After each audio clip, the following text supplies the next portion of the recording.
Pemirsa, aksi unjuk rasa masih berlanjut di beberapa negara bagian di Amerika Serikat. Aksi unjuk rasa menuntut kematian George Floyd, warga Amerika Serikat yang tewas saat ditangkap polisi.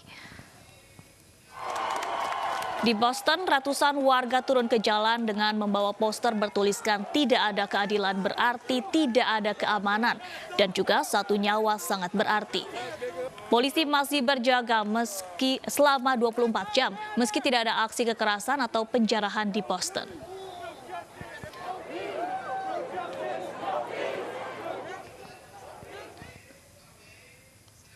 Sementara itu di Brooklyn, New York, aksi unjuk rasa berujung kerusuhan. Pengunjuk rasa membakar mobil yang berada di jalanan. Beberapa warga terpaksa ditahan polisi.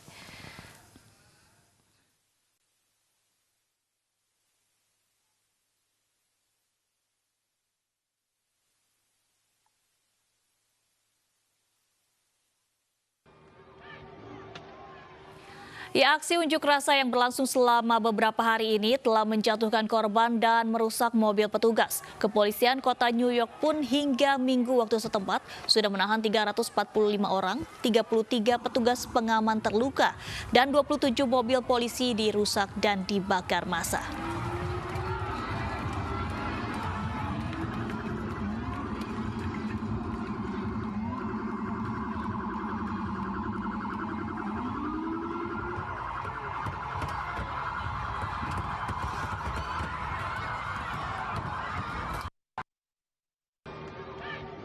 Dan pemirsa, untuk mengetahui kondisi terkini kita sudah tersambung dengan Taris Hirziman dari Washington DC. Taris, apakah kondisi di Washington DC saat ini sudah mulai berangsur kondusif atau masih terjadi gelombang protes? Ya, Danisa, sampai dengan malam hari ini masyarakat atau pengunjuk rasa di depan Gedung Putih masih berkumpul. Dan kita sempat terurai beberapa saat karena para pengunjuk rasa ini melakukan long march.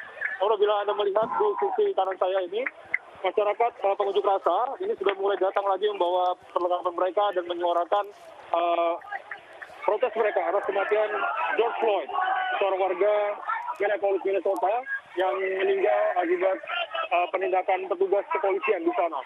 Dan untuk saat ini di Gedung Putih belum ada tanda-tanda masyarakat akan membubarkan diri, meskipun untuk saat ini Washington DC baru saja menerapkan aturan untuk curfew atau jam malam yang berlaku sejak pukul 11 malam sampai dengan pukul 6 pagi. Dan untuk saat ini waktunya sudah menunjukkan pukul 10, artinya 1 jam lagi masyarakat sudah harus diminta membubarkan diri atau petugas akan melakukan penindakan, dan ini bisa berdampak cukup signifikan begitu.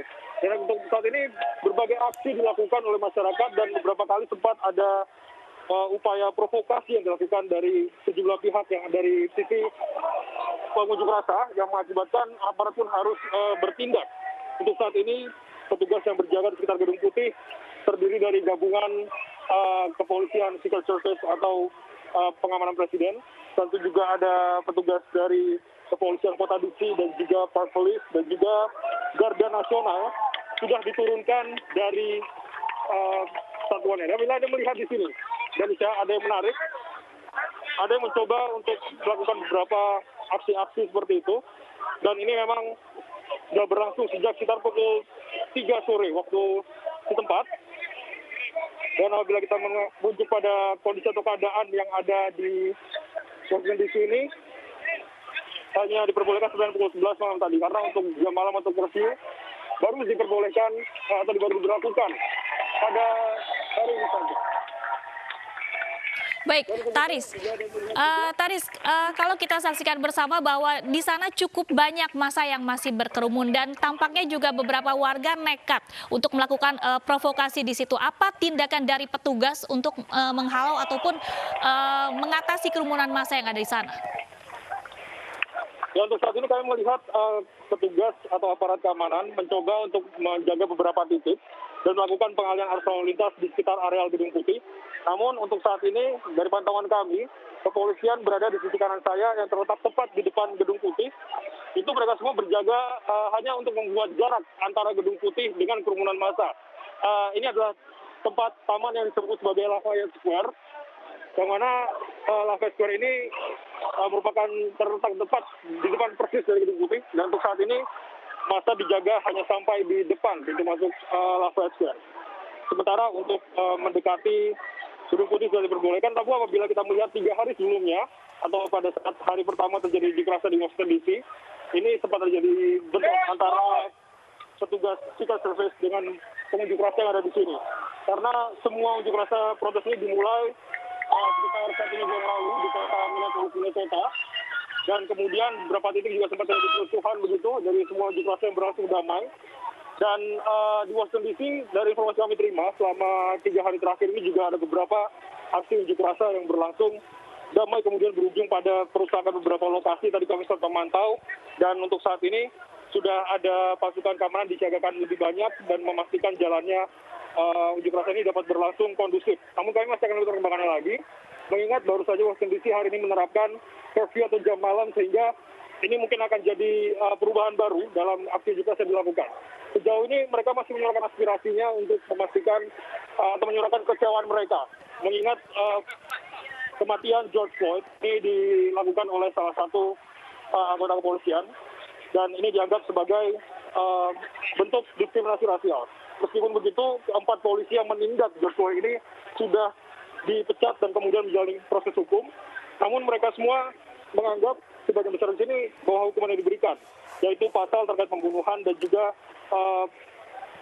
kelalaian mengakibatkan kematian, ini disebut kurang memuaskan bagi mereka, sehingga mereka juga masih melakukan unjuk rasa dan meluas di berbagai titik, tidak hanya di Washington DC saja, terutama di epicentrumnya di Minneapolis, juga menyebar di berbagai kota seperti Seattle, Los Angeles, dan New York. Dan untuk itu juga, salah satu cara taktik yang mereka lakukan, apabila Anda melihat di sisi kiri saya itu, masyarakat mencoba pengunjuk rasa di sini mengangkat tangan mereka sebagai bentuk simbolis menyerah kepada polisi. Dan memang untuk aksi unjuk rasa ini sempat kami memantau ada beberapa aksi provokatif yang dilakukan, melempar botol ke arah petugas dan kemudian dibalas dengan semprotan pepper spray atau semprotan merica. Baik, Taris, adakah informasi seperti apa kondisi dari orang-orang yang berada di dalam Gedung Putih, ataupun mungkin informasi terkini apakah Presiden Donald Trump juga saat ini berada di dalam Gedung Putih, di antara barikade atau blokade massa yang saat ini sedang mengepung Gedung Putih? Ya, kami belum mendapatkan informasi pasti mengenai apakah Presiden Donald Trump berada di Gedung Putih saat ini. Dan memang semua pengunjuk rasa ini tidak hanya di Washington DC saja, tapi di semua negara bagian Amerika Serikat ini masih menunggu pernyataan resmi dari Presiden Amerika Serikat Donald Trump. Mengingat sejauh ini Presiden hanya menyampaikan tanggapannya melalui akun Twitternya, dan ini terbilang cukup kontroversial. Namun untuk itu mereka masih menunggu pernyataan resmi dari Gedung Putih terkait dengan aksi peledakan tersebut. Namun semua tetap disiagakan di sini, dan kita masih akan melihat perkembangannya nanti.